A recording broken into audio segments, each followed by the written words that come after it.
अडावत येथे महिला शेतीशाळा क्षेत्रदिन संपन्न. दिनांक 30 जानेवारी 2026 रोजी नानाजी देशमुख कृषी संजीवनी प्रकल्प टप्पा 2 अंतर्गत तालुका कृषी अधिकारी चोपडा दीपक साळुंखे, मंडळ कृषी अधिकारी जितेंद्र सनेर व उपकृषी अधिकारी जे सोनवणे यांच्या मार्गदर्शनाखाली अडावत येथे हरभरा पिकावरील महिला शेतीशाळा वर्ग व क्षेत्रदिन आयोजित करण्यात आला। या शेतीशाळा वर्गात किशोर महाजन, सहाय्यक कृषी अधिकारी अडावत, हरभरा पिकावरील काढणी पश्चात तंत्रज्ञान व वेगवेगळे प्रक्रिया उद्योग याविषयी माहिती दिली। तसेच शेतीशाळेत ताणमुक्त जीवनासाठी सांघिक खेळ घेण्यात आले। त्यात महिला शेतकऱ्यांचे गट पाडून त्यांना विविध प्रकारचे टास्क देण्यात आले। हरभरा पिकाच्या शेतात प्रत्यक्ष निरीक्षणे नोंदविण्यात आली।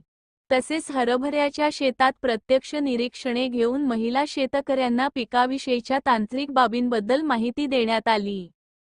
तालुका कृषी अधिकारी दीपक साळुंखे यांनी पीएमएफएमई योजनेविषयी, महिला गटांना कसा उद्योग उभारता येईल व लाभ घेता येईल याविषयी सविस्तर मार्गदर्शन केले।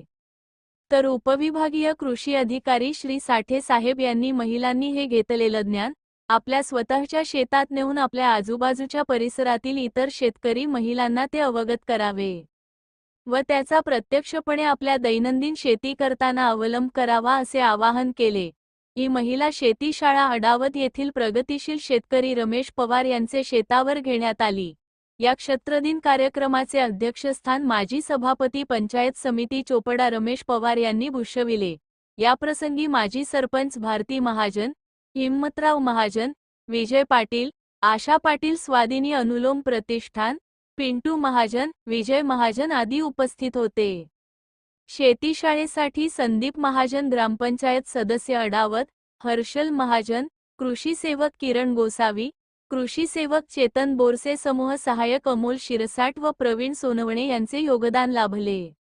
शेतीशाळा यशस्वी होण्यासाठी उज्ज्वला बारी, नानाजी देशमुख कृषी संजीवनी प्रकल्पाच्या स्वयंसेविका रंजना भोई, ज्योती शिंपी, ललिता शिंपी, रीटा महाजन तसेच ग्राम विकास समितीच्या सदस्य सुनीता पाटील, नानाजी देशमुख कृषी संजीवनी प्रकल्प टप्पा 2 चे अडावत येथील कृषीताई पायल बारी, सविता कोळी यांनी सहकार्य केले।